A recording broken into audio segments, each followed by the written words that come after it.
So hello guys and तो ये अपनी ट्रेड आई थिंक कौन सी है वो बताता हूँ अभी। ठीक है, ये अपनी ट्रेड नंबर 11 है एंड इस ट्रेड के पीछे की बात करते हैं। इस ट्रेड के पीछे के लॉजिक्स क्या थे इसको मैं वाइट कर देता हूँ पहले। Just wait for a minute and so here we गो।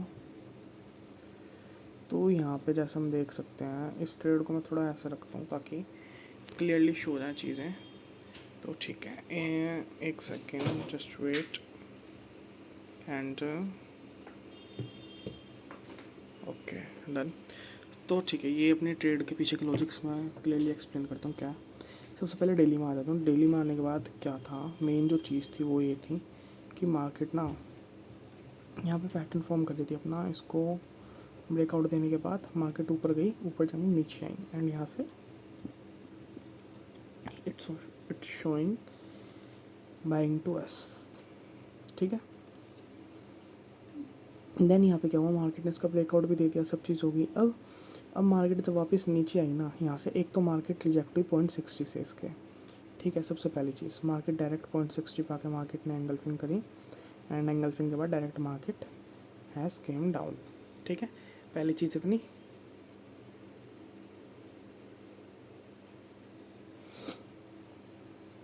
उसके बाद क्या होता है, यहाँ से मैंने मार्केट में 0.60 के लिए मार्केट में मैंने यहाँ से बुल मूव के लिए ये लगाया एंड यहाँ पे एक डाउट भी था मेरा, बट वो मैं बताऊँगा अभी। 0.60 नहीं होता यहाँ पे, एक था मेरा टाइम स्पेंडिंग एरिया। अब 0.60 पे तो मार्केट अब आई है। ठीक है, एंड जैसे ही मार्केट टाइम स्पेंडिंग एरिया पे आई, टाइम स्पेंडिंग एरिया पे आने के बाद मार्केट ने क्या करा, यहाँ पे मैंने देखा कि अभी ना मार्केट क्या कर रही है, मार्केट ने यहाँ पे कैंडल फॉर्म करी। ठीक है, टाइम स्पेंडिंग एरिया था मेरा जिसको मार्केट टैप करके ऊपर उठी। ऊपर उठने के बाद यहाँ पे ऑब्वियसली मार्केट स्विंग के ब्रेकआउट दे के आ रही थी। तो मेरे मन में ये था अगर मार्केट को यहाँ से बुल मूव देना है ना, तो एटलीस्ट 1 आवर में उसको स्ट्रक्चर बनाना पड़ेगा कंप्लीट। अगर वो 1 आवर में स्ट्रक्चर नहीं बनाती कंप्लीट तो मार्केट बुल मूव नहीं देगी। अब मार्केट ने क्या करा, मार्केट ने स्ट्रक्चर तो बनाया एंड स्ट्रक्चर बनाने के बाद यहाँ से हमें बाइंग के लिए कहीं बैठना था एंड मार्केट ने यहाँ पे कोई स्ट्रक्चर ही फॉर्म नहीं करा उसके लिए। तो अभी इसको मैं बताता हूँ इस ट्रेड के पीछे के रीज़न क्या थे। पहली बात तो ये ट्रेड मेरी ऐसी नहीं थी, मैं इसको एक्चुअल वो बना देता हूँ जो ये थी सारी चीज़ें। ओके, ये चार्ट भी ब्लैक हो गया, इसको भी ठीक कर लेंगे। ओके, तो ये है हमारी एक्चुअल ट्रेड। मैं इसको चार्ट को थोड़ा वाइट करता हूँ पहले। तो ये है हमारी ट्रेड एंड अब करता हूँ इस ट्रेड के पीछे की बात। तो यहाँ से मैंने इस ट्रेड को बाय में एंटर हुआ। बाय में एंटर होने के रीज़न, एक तो सबसे पहले मार्केट ने यहाँ पे इस लेवल को ब्रेक नहीं किया। 1 आवर में 4 आवर में मार्केट इसको टैप करके ऊपर उठ रही थी। ठीक है, 1 आवर में यहाँ पे आया तो काइंड ऑफ ये डबल बॉटम बन रही थी and all the market swing break करके आ रही थी। तो ये चीज़ माइंड में थी। फिर मैं आया 30 मिनट, मेरे माइंड में ये भी था कि मेरे को बाय नहीं करना, एटलीस्ट मार्केट को मैं बुल मूव देने दूंगा, देन वो नीचे आएगी, यहाँ पे कहीं बाइंग के लिए शो करेगी, then I will go for the buy. But लेकिन यहाँ पे हुआ क्या, यहाँ पे जब मैंने देखा कि मैं वेट कर रहा था, एक तो देखो यहाँ पे क्या था, डबल बॉटम बन रहा था 30 मिनट में, 1 आवर में एंड इसके अंदर जो डबल बॉटम के अंदर क्या चीज़ थी, मार्केट स्विंग का ब्रेकआउट देने के बाद आ रही थी। मार्केट ने 15 मिनट के स्विंग का ब्रेकआउट दिया एंड देन मार्केट आ रही थी। एंड यहाँ पे क्या हुआ, स्विंग के ब्रेकआउट के बाद जब मार्केट ने ये कैंडल फॉर्म करी एंगल्फिंग पैटर्न, तो मैं श्योर हो गया कि हाँ यहाँ से मार्केट को जाना है एंड मैंने यहीं पर अपनी ट्रेड को एग्जीक्यूट करा।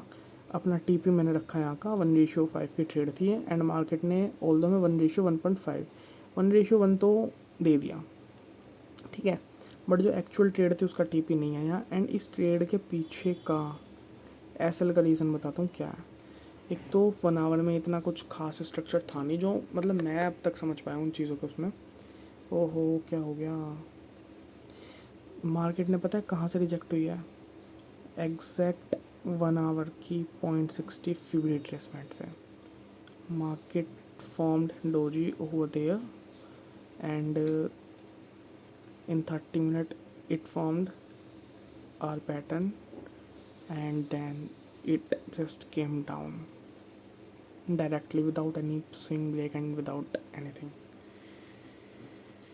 So तो सिंपल सी चीज़ मैं तो यही कहूँगा कि 1 आवर में प्रॉपर मतलब इस ट्रेड में या तो मैं यही कर सकता था कि 15 मिनट में जहाँ से मैंने ट्रेड की कैंडल पे एग्जीक्यूट करी अपनी, वहीं पे ऐसे करके 0.60 तक का टीपी रखता तो भी मेरी 1:2 की ट्रेड थी। बट ऑल दो मैं छोटी ट्रेड्स लेना प्रेफर करता नहीं हूँ, तो उसके लिए अवॉइड करना ही ठीक था। एंड इस पर्टिकुलर पॉइंट पे 4 आवर की मतलब 1 आवर में जो ये मेरा एसएल हिट हुआ है मेरा टीपी जाने के बाद, तो मैं इसके लिए तो भी मतलब कुछ है ही नहीं ऐसा कहने के लिए। बट इन फ्यूचर एक थोड़ा एक्सपीरियंस मिल गया कि हाँ मार्केट ऐसा कुछ कर सकती है। अगर मार्केट 0.60 पे आके फिर रिट्रेसमेंट बनाए या फिर कुछ भी ऐसा करे जिसमें मेरे को लग सकता है कि थोड़ा भी डाउट है कि हाँ मार्केट यहाँ से रिवर्स हो सकती है, then it's better for me to close all my positions. ठीक है, तो बस ठीक है, फिर यही चीज़ें थी। एंड इसके अलावा ऐसा और कुछ क्या मतलब ये काफ़ी इंपॉर्टेंट चीज़ें। एंड इसके ऊपर काम करेंगे, ध्यान देंगे आगे से कि अगेन ये चीज़ें रिपीट ना हो। तो ठीक है, बस फिर यही थी चीज़ें। एंड मिलते हैं फिर नेक्स्ट ट्रेड में। तो जय हो मेरे भोले बाबा जी की, जय हो मेरी मैया जी की।